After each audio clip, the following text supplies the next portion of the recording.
Hello, my name is Kate Harries. To hell with the notes. I'm going to speak from here. I was going to make a kind of a party political broadcast giving you a manifesto of my plans if I was to take over this country. But I'm not going to do it that way. I'm going to tell you a little bit about the story of my life, and then maybe you'll understand why I feel the need to change the way this country is being run. Because this country has taken us all for bloody fools. They're all robbing us. But anyway, I'll tell you a little bit about myself. The most important thing is that in 1988, my husband didn't like the way that Thatcher was running the government and the way we lost money personally from it. I wasn't as politically aware at that time. I was too busy bringing up 3 children and running a business. But my husband just couldn't accept the way Thatcher was making such huge economic mistakes and the way everybody was suffering from it. So he sued her. I thought he was crazy, actually. I mean, I think, how the hell do you sue the British government? But he sued her, and he got to 2 stages of the case, and he was about to go to the 3rd stage when one of his businesses was set alight. And that was the end of my husband for a while. And it made our lives very difficult. But like my husband, I'm strong. My father used to tell me I was at war with the world when I was about 12, and I think he was right. But I'm strong, as is my husband strong. So I carried on fighting through that terrible time. So the fact is that I thought, as I said, my husband was crazy to think of suing the British government, the establishment. I couldn't understand it, but I went along with him. And as I said, you know, it left us in a pretty bad state of repair. But as I said earlier, we got over it. It took us a long time, but we built other businesses and we survived because we're entrepreneurs. I was born with nothing. I've made money all my life. That's something I'm good at. I'm very good at it. Now, I've just built up my 4th business, my 4th large business, overcoming my 4th recession. And suddenly, there's another one. And I've fed up with it. And I've begun studying the particular economics of this country. And I've realised that they're running this country down into the ground. There's not one amongst them who understand economics, who understand how housekeeping, who understand how to manage the money so that this country can run. And they're running us into the ground. I mean, I read recently that one of the politicians wanted to give one of his relatives a job. And he hadn't had any training, any business training. So they shelled out £15,000 to give this boy business training so he could take a job and decide on where our income tax goes. Well, it's not good enough. It takes years to understand economics. It takes years to understand how to handle money and how to invest rightly, how to use your money rightly. Any of you who are housekeepers know how to handle money. We housewives know how to handle money, and if we do it well, we'll always save a little bit. I was one of 10 children, and my mother used to handle her money, and she was never short of money, because she knew how to manage money. But this country doesn't know how to manage the money. And I think it's about time somebody like me, and like-minded people, should start telling this government how to handle the money. So for all the crazy things, have decided that I'm going to become an independent MP. I'm going to set up as an independent MP, and if anybody wants to join me, they can join my party. I was thinking of a name like the Logic Party, because this party will be run on logic, you know. If it's not logical to keep MPs employed who have just robbed you of hundreds of thousands, then sack them. And that's, as far as I'm concerned, is logic. These young MPs, or all the MPs, are robbing us blind. They're fiddling their expenses. It's not so much the fiddling of the expenses, it's making you wonder, how can they be concentrating on their jobs if they're worried about their fiddles and their newspaper expose? Who's doing the job? Nobody's doing the job. Have you ever seen them in Parliament?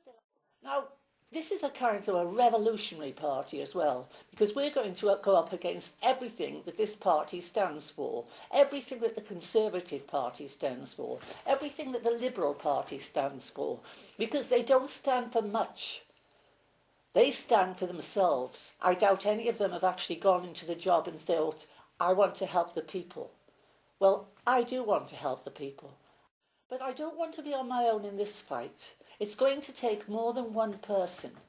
It's going to take more than one person to make this country aware that the people that are running this country are not adequately educated.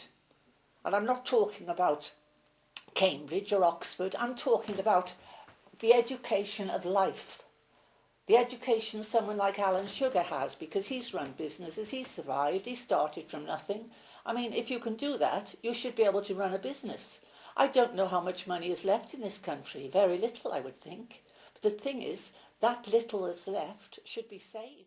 But, you know, whatever is left, or whatever we owe, we're going to have to start finding ways of paying it back. And in this country, we have collateral. And there are ways to get this country working again, get this country back on its feet again.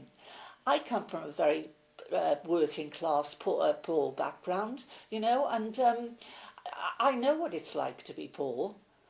I also know what it's like to be rich. And I also know that I was just as happy being both. But that's no consolation to the people who are on the streets. I intend to start thinking of human beings in this country. You know, I'm a humanitarian, and I will start examining the cases of the unjust way that people are being treated in this country, you know, and the way people are being ignored, the way people aren't being given counselling. I'm a counsellor myself, and a very good one. You know, if everybody could have counselling, then it would help this, especially this younger generation of people, because the only one without a problem is dead, and there's nobody for young people to talk to anymore. I would employ more teachers, good teachers, bring back the old ones if necessary. I would employ matrons in the hospitals again, once again, to stop the hospitals looking like tips. I would have the old roll a penny on the bed test to see that the whole bed was made smoothly. Systems. Good way of running things. I would begin to look into the ridiculous prices that the drug companies are charging for drugs for things like cancer, and our National Health Service has to pay for it. There is too much of a monopoly on drugs, and I would look into that.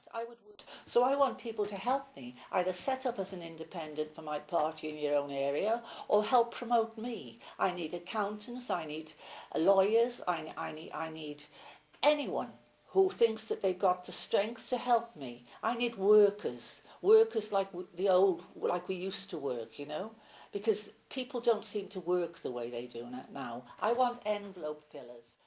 I need people, probably older people, retired people, because you've all retired too early, although I do believe that the retirement age shouldn't be altered.